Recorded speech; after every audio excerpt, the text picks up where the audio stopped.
Versatile Mage. Chapter 239 Falling into the Iron Cage. Mo Fan didn't want to think about it further. He turned around and ran toward the closest building. Luo Song, Ming Xiao, Fu Tianming, Jia Wenqing, and the others never thought that Mo Fan would actually be without a backbone.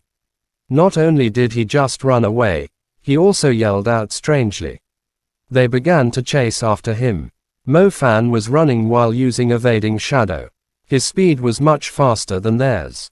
However, Shen Mingxiao and Jia Wenqing both possessed the wind element. Their speed as they pursued with wind tunnel was not in any way slower than his own. Luo Song and Fu Tianming clearly drew help from magic equipment. Their speed was only slightly slower. Among the rest of the 6 people, one of them was also a wind magician, closely pursuing along with the larger group. Mo Fan rushed into the staircase of the building. Just as he was about to climb it, his surroundings suddenly condensed into ice. The cold air went right through his skin. He turned around and realized 4 or 5 thick ice shackles moving like nimble pythons were sweeping toward him. On the other end of the ice shackles was Luo Song, displaying a cold smile. Luo Song was still an earth elemental magician. Along with his magic boots and primary earth magic, he was the first to catch up to Mo Fan.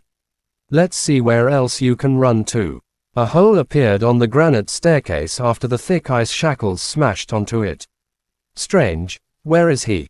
In the dark maze, Luo Song thought he had trapped Mo Fan with the ice shackles.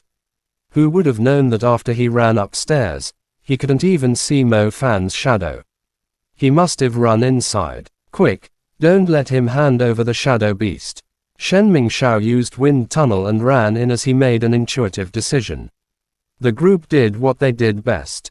All of them charged into the building that looked like a pile of stones. The building was constructed using large boulders. For buildings meant to contain summoned beasts, the school had asked an earth magician to casually construct it. The building seemed to be a big project, but if it was damaged, no one would care. To reconstruct it, all they needed was a little mana. In the deepest area of the building was a beast-taming iron cage. This beast-taming iron cage was precisely the destination of the examination this time. The beast-taming iron cage was colossal.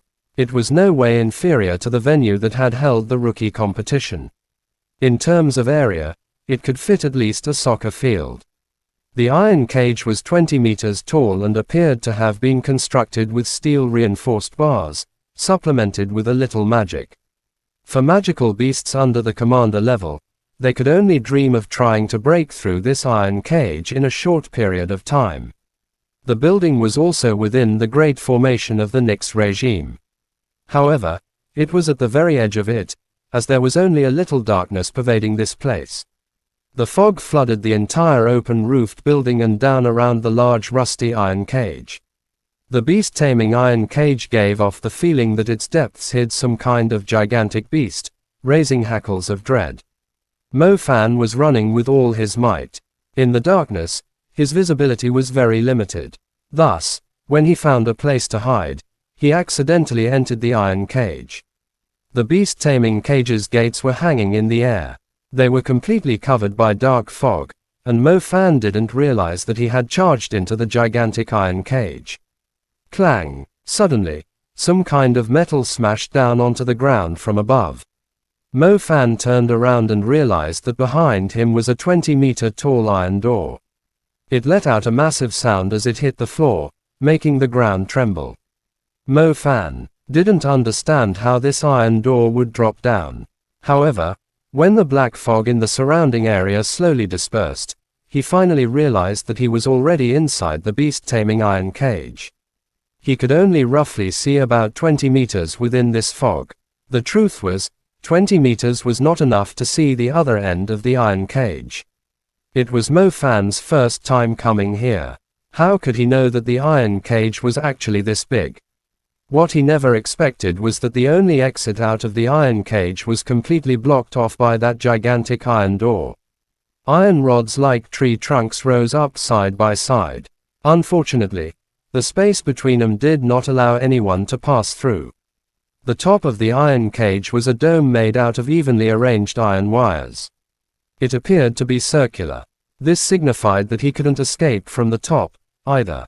What caused Mo Fan to feel even more restrained was that he saw hard wires of other elements twisting around other places.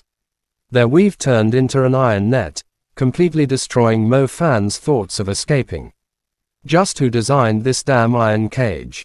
It's for containing beasts, so why can't humans get out of here? Suddenly, in the gradually dispersed fog, he heard a human voice. Humph, do you know what you look like right now? Hoarse and sharp voices are normally described as ugly.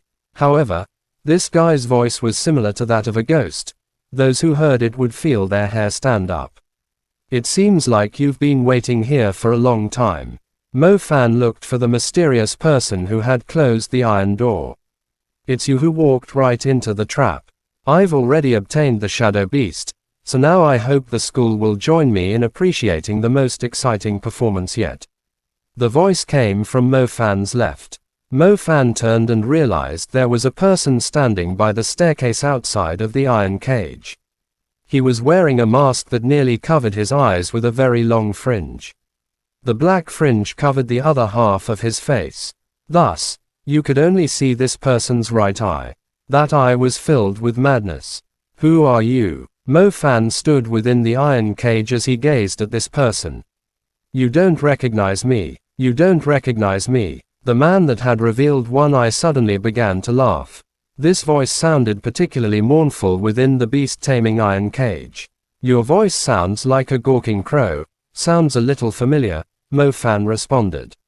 Stop acting. Last time, you were lucky that I let you escape Bo City. This time, I will make you regret surviving that time. The masked man snarled. If you put it like that, then I know who you are. To be honest, your face isn't much of an issue. Just go to Korea and get some plastic surgery. Wouldn't that solve everything? There's no need to brood over it with me. For someone like you who was delightfully pretending to be someone's son for 10 years, getting some plastic surgery wouldn't be something that would drag your dignity down. Mo Fan actually already knew who this person was the second he heard his voice.